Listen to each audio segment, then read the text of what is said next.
Forward to get to the gap. With MagMongoSlade. Shoot. He don't miss.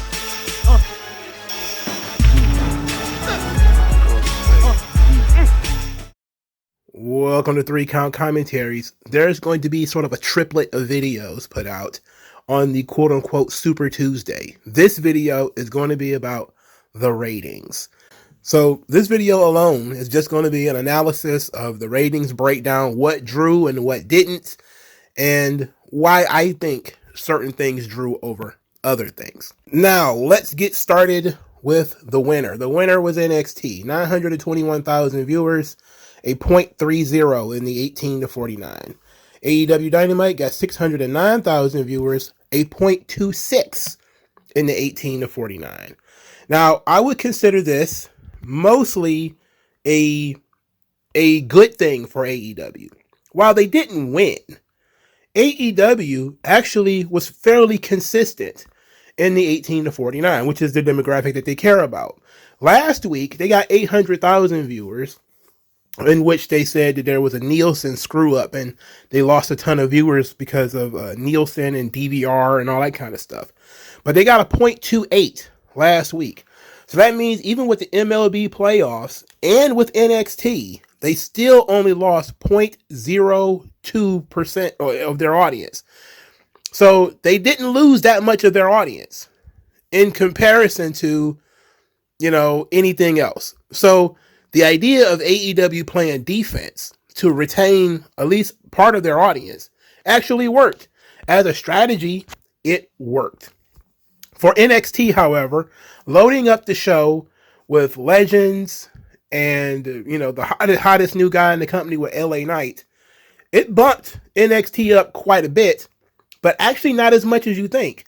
Last week, October the 3rd, 2023, 857,000 people watched NXT, and it did a 0.22 in the 18 to 49. Now, this was a tremendous jump in the 18 to 49 for WWE. But when you look at 18 to 49 and the fact that they brought in John Cena and Becky Lynch was there and Dominic Mysterio was there and Undertaker was there, you take all that into account, that kind of explains such a huge leap in the 18 to 49. However, in total viewers from 857 to 921, it's actually not that many people. It's less than 100,000 people. So while the audience grew, it didn't grow a lot. So while NXT did win, and that's a positive for all the WWE fans, it was less than 100,000 viewers from between last week and this week. Last week, when it was just Dominic Mysterio wrestling, they did 857. Here, they had Asuka wrestling and Dominic, and they only got 921. That's 64,000 viewers in between the two. Now, NXT did start very strong. I will say that, but that's also kind of a negative. Let's get into that. So, in the breakdowns, this is quarter one. This means the first 15 minutes. NXT started with 991,000 viewers for Cody Rhodes. This, of course, means that NXT lost about 70,000 viewers over the course of the episode.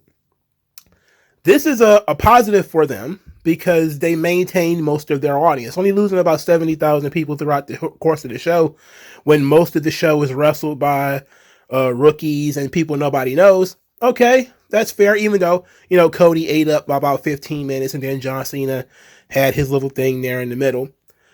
Christian, however, started the show with 731,000 viewers. Now, this is a nightmare for AEW because this means they lost 100,000 viewers over the course of the night. While the 18 to 49 maintained from the previous week, over the course of the evening, they bled viewers as the show went on. They lost more and more viewers as the show went on. While NXT lost viewers too, but there was a steady up and down.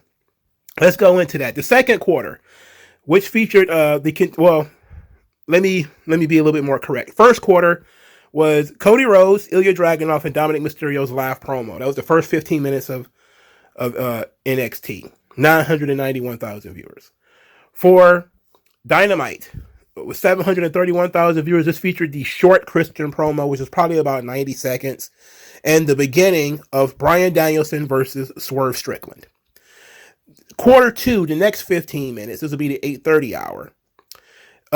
Negative 4% for NXT, which featured Asuka versus Roxanne Perez, Tyler Bate, Butch, and Ridge Holland versus Gallus.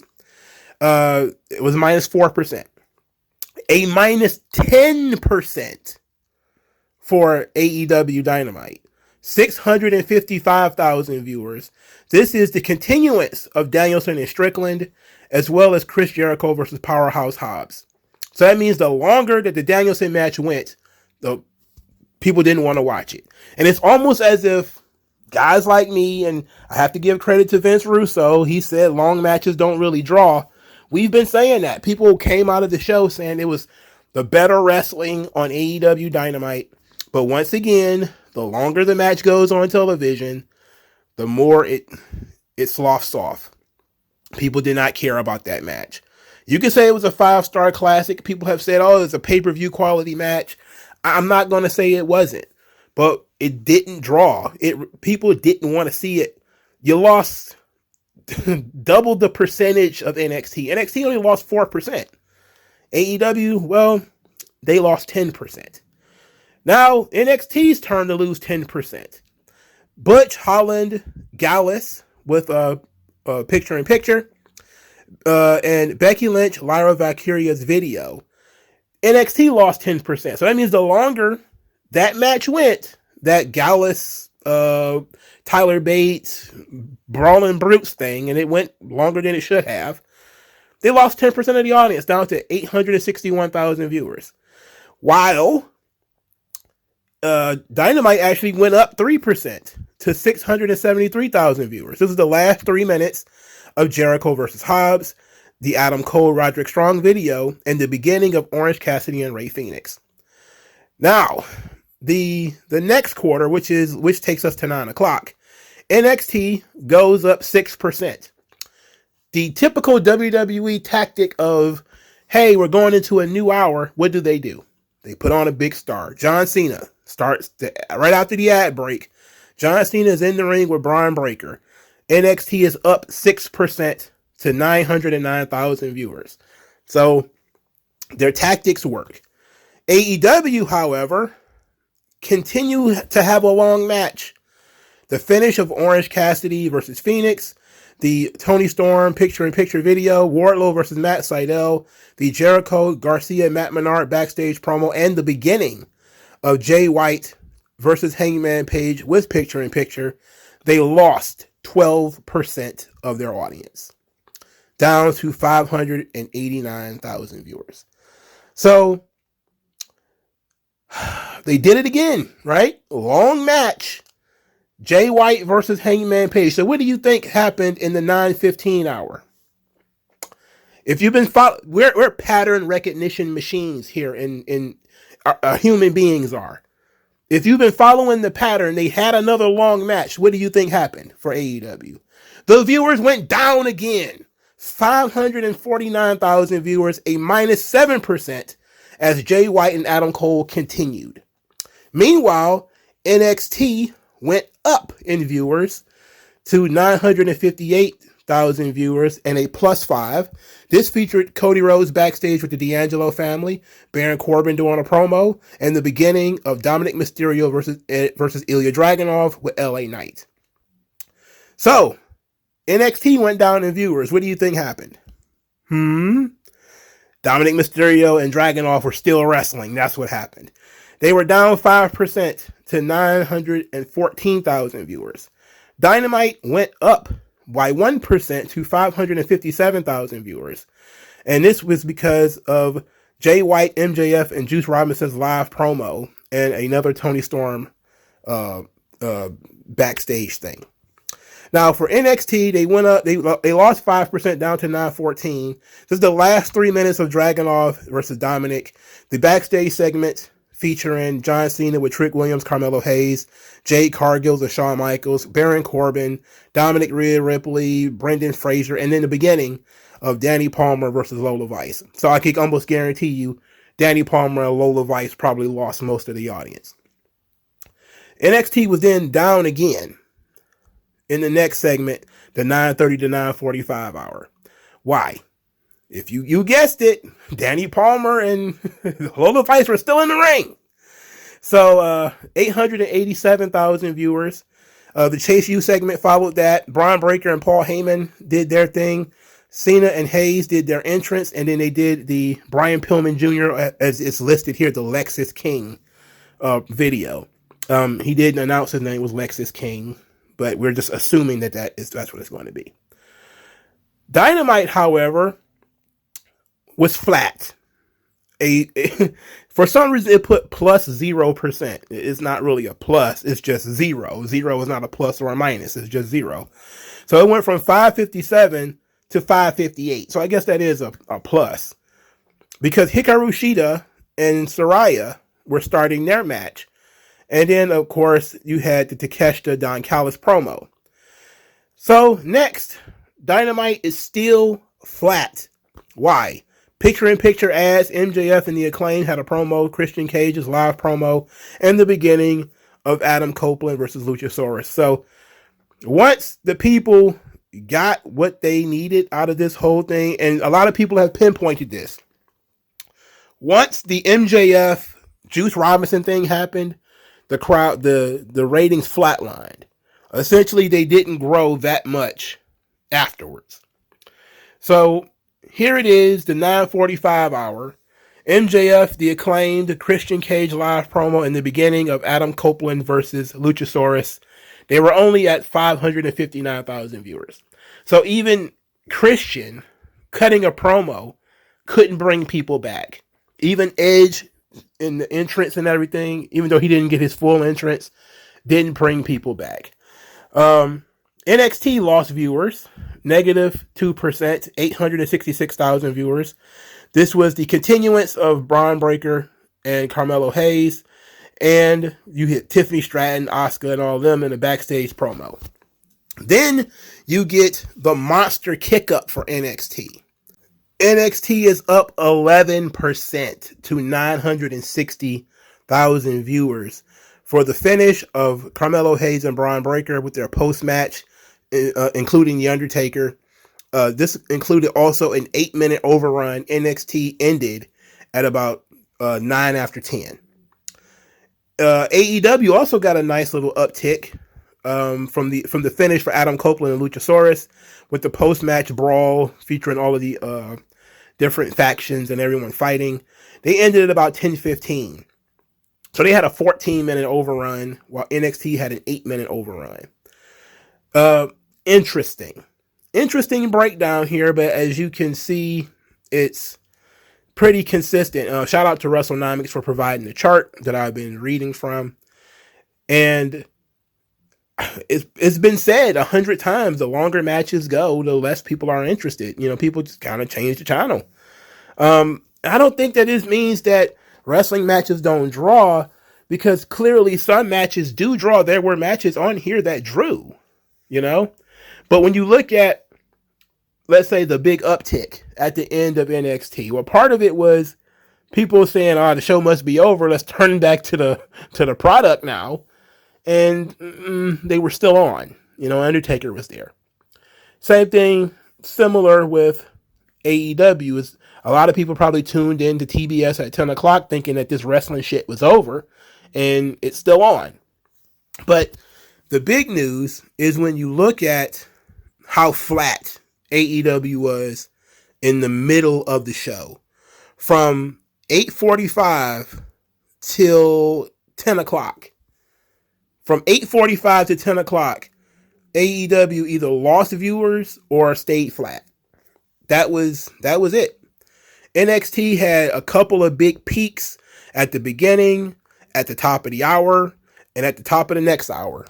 That was it. That's all it took. Put stars at the top of each hour, and they won. That was the long and the short of it. They started with Cody. They put John Cena in the middle, and they put Undertaker at the end. Done and done. And they washed AEW. AEW didn't feature Edge throughout the entire night. Didn't feature Danielson outside of a really, really, really long match. No featuring of Jon Moxley. So they didn't really try, really. They put Chris Jericho out there, but he was out there to get crushed. And that's it's a positive for Hobbs. That's my guy. I like Hobbs.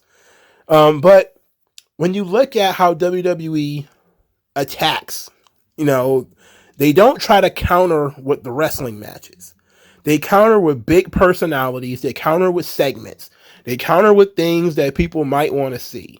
Now, if you are following this whole Super Tuesday nonsense, you probably noticed that one of the things that came out is that Edge's match on YouTube far surpassed anything that was on NXT. Which should have told you two things. One, people were not watching NXT on YouTube because they were watching NXT on TV. And second, that people were not really all that interested in Edge's match. And, so they weren't watching it on TV, but they are interested in Edge because that's why they clicked it. That's why they wanted to see what it was in the first place. Nobody's there to see Luchasaurus. They're there to see Edge. They're there to see how Edge is performing. So if you would have featured Edge throughout the night, you might have got a better number. If you'd have featured Christian throughout the night, not just at the beginning and at the end, you might have had a better number. Yes, you can't, again, I've said this before with AEW, you can't compare with the names, but you can do something similar. You can feature more of your talent. Throughout this entirety of NXT, most of and I know a lot of people we're going to get into this eventually, how people are comparing, AEW focusing on Powerhouse Hobbs and Luchasaurus and really getting those guys over versus WWE leaning on nostalgia. When most of the show is wrestled by people who are already NXT regulars. And how they didn't lose viewers. They lost some, but they didn't lose a lot. And they didn't lose enough that the stars couldn't bring it back. Meanwhile, in AEW, the stars are losing viewers. The stars are the ones that are running people off. Guys like Danielson lost 10% of the audience. Like, that's crazy. Bryan Danielson, the guy who main evented WrestleMania, you put him in a position to lose 10% of the audience. That's terrible. Jay White is a guy who you're leaning on him to sell your next pay-per-view. He lost 7% of your audience on this show. This is one of your big shows, Title Tuesday. It's kind of nasty work, But AEW was playing defense. They didn't play to win. They played to survive. And if you look at it from the perspective of did they survive, since they only care about the 18 to 49, they were within shooting range of what they did last week. While they complained that it was Nielsen and DVR and everybody was screwing with them, they were at least within shooting range of last week. This week, they are on a completely different night. And the Major League Baseball playoffs are going on. And they got head-to-head competition, similar product on a different network that has bigger stars. Only losing about 0.02 of your audience is not that bad. All right, you actually did okay. Yes, people are going to make fun of Tony Khan and running around poking fun at him. But if you look at it, since he only cares about the 18 to 49, he didn't lose that much. He lost tremendously in comparison to NXT, which gained tremendously, but they actually did more in terms of actually seeking out that audience, actually going out there and creating that new audience, or dragging people from Raw, or dragging people to this show who wouldn't normally watch it in order to get people to watch it, which is the difference between WWE and AEW in general. WWE is all about attracting viewers. Doesn't care where they come from. Yes, they're going to use some nostalgia if they have to. They're going to be corny if they have to. But it's all about the business of eyeballs. How many people are watching this show? AEW is all about we're a niche product for a niche audience, and as long as we super serve our niche audience, we'll be fine. Growth, not relevant. As long as you don't lose too much, you win. And in this situation, AEW did not lose a lot. So NXT is the resounding winner. The WWE way of putting shows together when they really, really want to, it seems to be a superior way of doing things rather than 20-minute matches. Even if you do the ad-free stuff, 20-minute matches on television that really don't lead anywhere, not a favorite of people with remotes in their hands. And Vince Russo's been telling you this for 30 years. I know that sometimes I say don't listen to Vince Russo, he's an idiot. But on this instance, he was absolutely correct. Speaking of that man, Vince Russo, he actually started croaking at about 5 o'clock. I got the tweets, that's how I know exactly what time it was. Where he says, can we stop with this stupid Super Tuesday, bro? It's so ! Stupid, bro. Who cares? Why does it matter? And how does it change tomorrow? Really, man, get a life. This is a guy who his entire life now is talking about how he drew for 2 years during the Monday Night War. And now people are facing a similar situation. Not, of course, not on the same scale, but this is almost like, I don't know how many of you saw Dead Presidents, where at the end of the movie, the judge is looking at Lorenz Tate's character and he's saying, I was in World War II, a real war, by the way. To downplay Vietnam, like Vietnam wasn't a real war. That's kind of what Vince Russo was doing right now. Like, this ain't really important to a lot of the talent, both on both sides of the fence. Like, it's not important to the fan bases on both sides of the fence. The WWE fans really rallied behind NXT, and WWE gave them a reason to. They gave them big stars, promised some surprises, delivered some really cool stuff, some really cool moments, some intriguing stuff that you could talk about in the future that people are going to remember.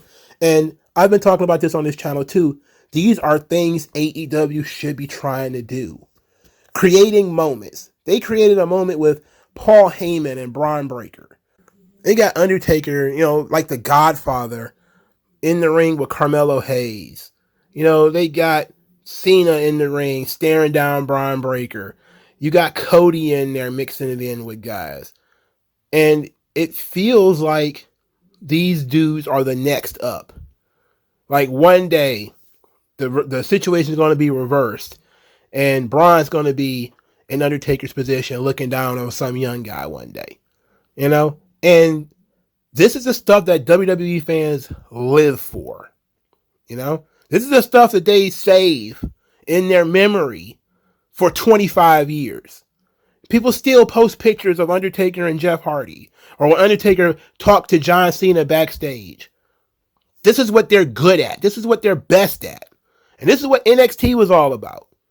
Yes, it was about nostalgia. That actually is what did AEW in. But it was the shot that WWE does not put that many stars on NXT. And while I can say, look, they probably should have drew more, and it's probably an L that they didn't draw more than I thought they did 950 at least. But the moments that they created coming out of that show is more important than the ratings. Because even if NXT gets shelved and it gets taken off of USA Network, people are always going to have these moments. They're always going to remember that Undertaker endorsed so many of these guys on the roster. That, John Cena was endorsing guys. That fun stuff was happening right in front of their eyes. And they'll never forget it. Creating moments is what WWE does better than AEW. And people knew that going in. They were wanting that going in. They didn't go into NXT wanting to watch some 25-minute match. They wanted to see how the new guys were going, what new guys were going to get the rub and how. And that's what they got. To continue our analysis, Cagematch noted that Dynamite, the Title Tuesday episode of Dynamite, was rated an 8.45, while NXT was rated 8.54. Despite the fact that Dynamite had the best match of the night, which was Danielson versus Swerve at an 8.56, and it had 180 votes. And you also had a 7.7 for Jay White and Adam Page. The highest rated match for NXT was the Brawling Brutes and Gallus at a 7.6. The second highest was Carmelo Hayes and Braun Breaker. That's 7.47. But apparently NXT was the better show to people on Cagematch, despite the fact that they liked the matches better on Dynamite. It just seemed like there was a little bit more consistency. There were fewer votes for NXT because there were 126 votes for NXT, 39 comments. There was 162 votes for Dynamite with 45 comments. The average rating was at 8.46 for Dynamite. The average rating for NXT was at 8.56. So people just liked the WWE product more. And Tony Khan cannot handle that. He actually went online and complained about it. He says, on Title Tuesday Dynamite reviews, amidst scores of 1s and 3s, two totally unique users who are definitely not both the same person used a very common expression, shows how bad he is at being a normal person on the same day reviewing the same show. See, Tony is absolutely seething, man. This is not good. He is seething. What is going on, bro? Oh my God. He is seething, cuz. He's seething, cuz. Oh, woof. It seems that viewers, regardless of their level of smartness, whether they're casuals who probably watched NXT because the names were on it, or whether they were hardcores who watched NXT and just enjoyed the product, even though they say, well, the matches are better on Dynamite, but I enjoyed this show more. And Tony Khan didn't know how to handle that. And he just couldn't take the criticism. He thinks that they're bots. This goes back to the bot conversation that we had, what was this, years ago, that he claimed he was going to uncover the bots. It was like Elon Musk. It was like, we're going to figure out where the bots are, who the bots are. And we didn't hear any more about bots until today. Now, all of a sudden, it was bots review bombing NXT and bots review bombing Dynamite.